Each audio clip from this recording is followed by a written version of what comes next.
Welcome to Shannons Club TV, the program for Shannons Club members and all motoring enthusiasts who share our passion for cars and motorcycles.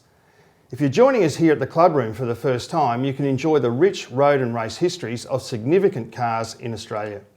We'll also take a road trip with a passionate owner of our feature car, so you can take a close-up look at what made it stand out. Right now it's time to look at a car which confirmed that the Japanese invasion of our local car industry in the 1960s had just gone up another level, the Isuzu Bellett. It would be too easy to dismiss the Isuzu Bellett as just another small but competent late 1960s Japanese runabout with generic looks and conventional mechanicals.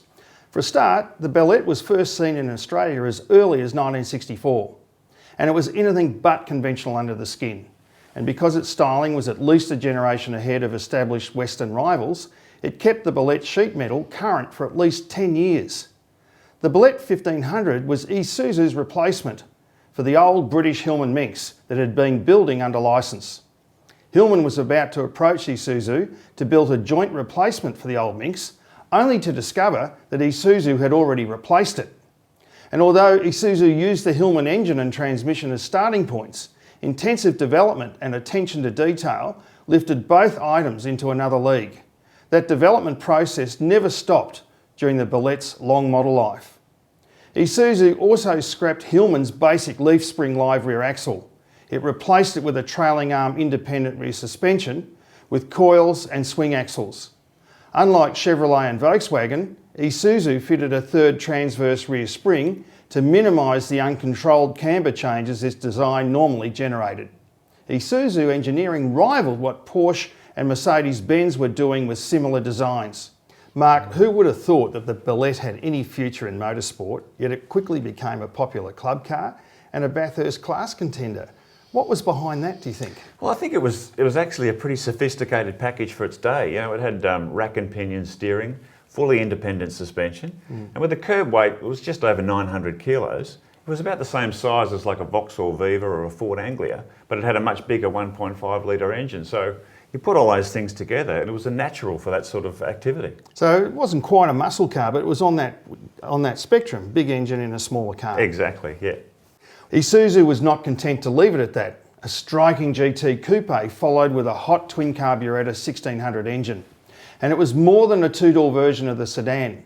Isuzu chopped the roof, sat the driver in a semi-reclining sports car position and gave the Bellett GT an entirely different feel after retuning the suspension and fitting better brakes.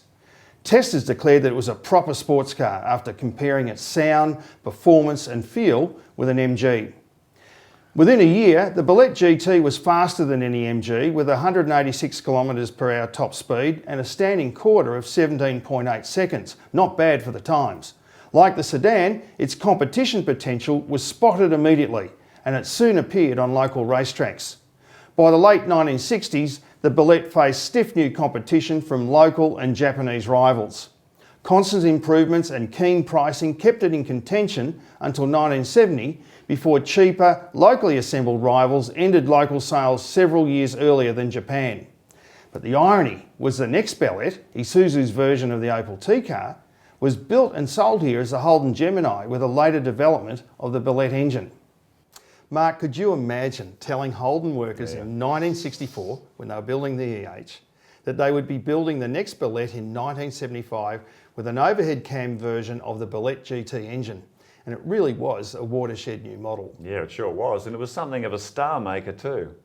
Still to come on the show, we'll meet passionate Bellett enthusiast Gavin Porthouse and see his race replica sedan in action. We'll also get the latest auction updates from the Shannons auction team.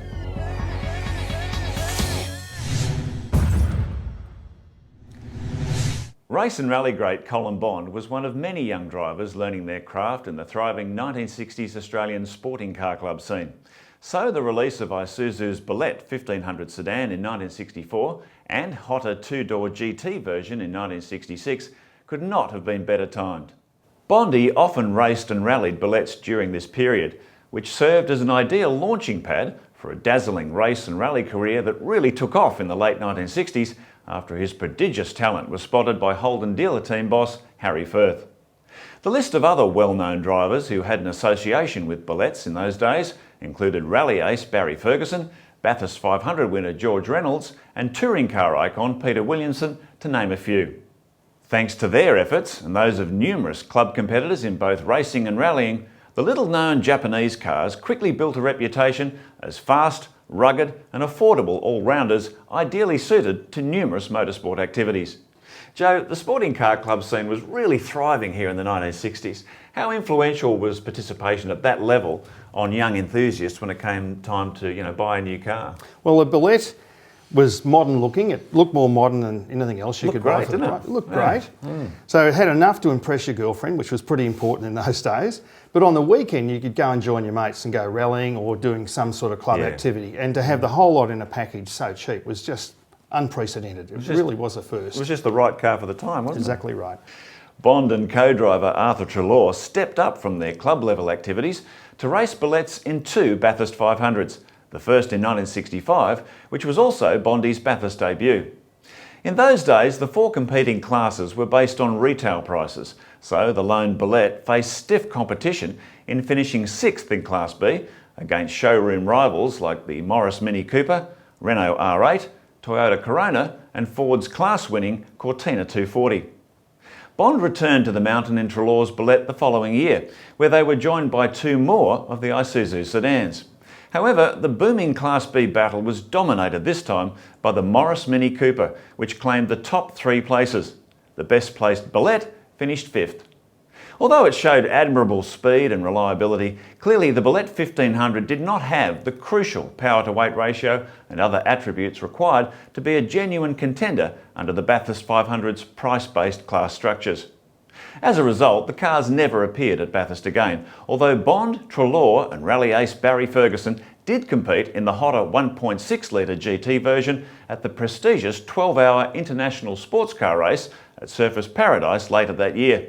The trio claimed 3rd place in the under 2 litre class after a fast and faultless run that once again proved the speed and reliability of the Isuzu Bellett. Hope you're enjoying Shannons Club TV. Why not join the Shannons Club and share your passion for unique, rare and classic cars and motorbikes with other enthusiasts across the country. Keep up to date with the latest news, events and exclusive offers from Shannons.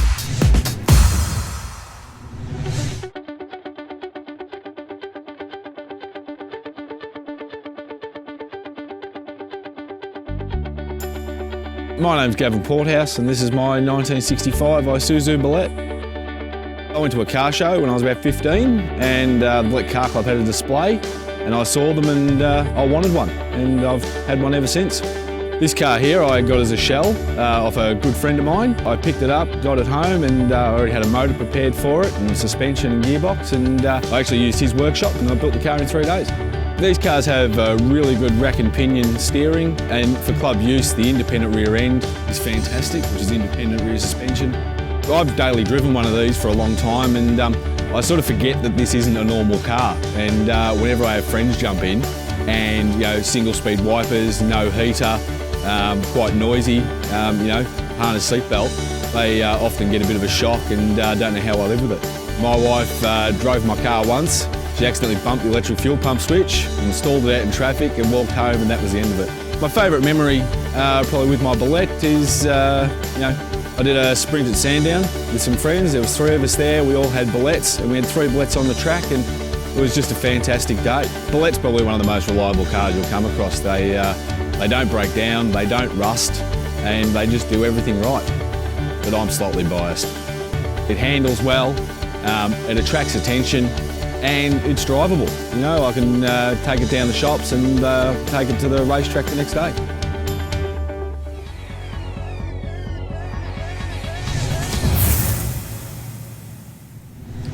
Well, Chris Borrabon, Shannon's National Auctions Manager, joins us. Welcome to the show, Chris. Hi Mark, how's it? Hi Chris.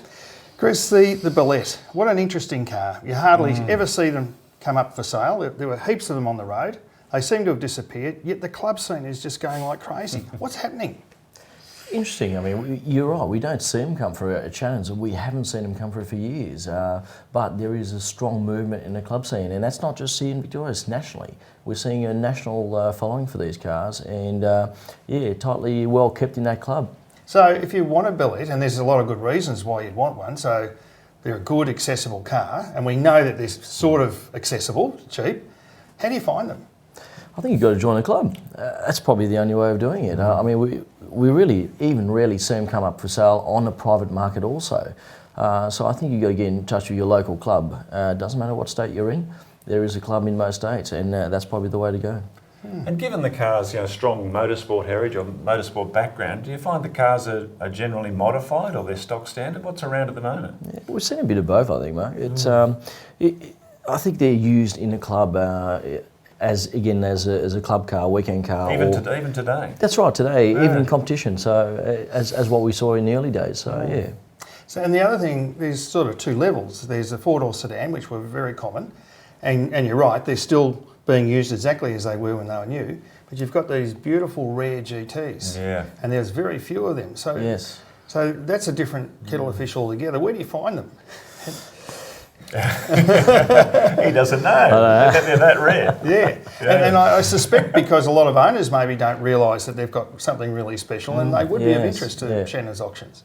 Look, absolutely. I think the rare GTs, the two doors, I mean, they're a great looking car. Fantastic, I mean, for their day, car, we'd like to see a few more through Shannons. So, yeah, if you know any owners or... That makes sense. Yeah. So thanks for joining us, Chris. I guess the message from all of this is that if you have a Bellett, sedan or coupe, it's well worth thinking about putting it into a Shannons auction.